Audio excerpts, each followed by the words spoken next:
بسم اللہ الرحمن الرحیم۔ میں ہوں محمد ضیاء الحق اور آپ دیکھ رہے ہیں F S Media Network. خبر شامل کرتے ہیں برمنگھم سے۔ ورکر پارٹی بریٹن برطانیہ کولڈ فیلڈ سابق امیدوار برائے ایم پی واجد برکی نے کہا ہے کہ انہیں کرسی سے نہیں عوام سے محبت ہے۔ میرے بیٹے پر دوران انتخابی مہم بیس بال کے بیٹ اور چاقو سے ایک مسلح گینگ نے وحشیانہ حملہ کیا۔ تمام پارٹیز کے امیدواروں نے اس گھناؤنے حملے کو جمہوریت کی توہین قرار دیا۔ مجھے پورا یقین ہے کہ برطانیہ کے اندر انصاف کا بول بالا ہوگا اور جن لوگوں نے میرے بیٹے پر وحشیانہ تشدد کیا وہ قانون کے کٹہرے میں ضرور آئیں گے۔ انہوں نے کہا کہ میں حکومتی عہدوں کے بغیر بھی مثال قائم کرتے ہوئے عوام کی خدمت کے مشن کو جاری رکھوں گا۔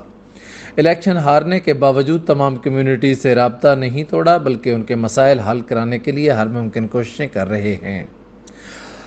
ہر عام اور خاص کے لیے میرے گھر اور دفتر کے دروازے 24 گھنٹے کھلے رہیں گے۔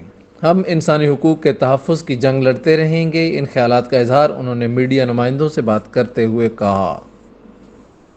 انہوں نے کہا کہ اقتدار اور عہدہ آنی جانی چیز ہے جبکہ اصل چیز عوام کی بے لوث خدمت جو کہ میری سیاست کا اصل محور ہے۔ ماضی میں بھی عوام کی خدمت کی ہے اور مستقبل میں بھی عوام کی بے لوث خدمت جاری رہے گی۔ انہوں نے کہا کہ دنیا بھر میں جہاں کہیں بھی انسانی حقوق کی خلاف ورزیاں ہو رہی ہیں ہم ان کی مضبوط آواز بنیں گے۔ مسئلہ فلسطین اور مسئلہ کشمیر ہم ہر فورم پر اجاگر کریں گے۔ میرے لیے تمام کمیونٹیز قابل احترام ہیں۔ ہم کسی کو تنہا نہیں چھوڑیں گے۔ ان کے درمیان رہ کر عوامی مسائل کو حل کریں گے۔ ہمیں کرسی سے نہیں عوام سے محبت ہے۔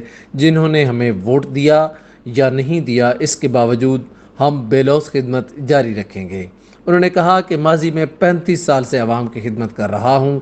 ہمارا ماضی گواہ ہے کہ ہم عوامی خدمت کے امین ہیں اور عوام میں رہ کر ہی عوام کے مسائل کے حل کے لیے کام کرتے ہیں۔ اس موقع پر انہوں نے کہا کہ وہ اپنے ووٹرز اور سپورٹرز کی دل کی اتھاہ گہرائیوں سے شکریہ ادا کرتے ہیں جنہوں نے موسم کی شدت کی پرواہ کیے بغیر انتخابی مہم میں حصہ لیا اور انہیں ووٹ دیا۔ انشاءاللہ اب ہم مزید محنت کریں گے اور آنے والے الیکشن میں نئے جذبے سے میدان میں اتریں گے۔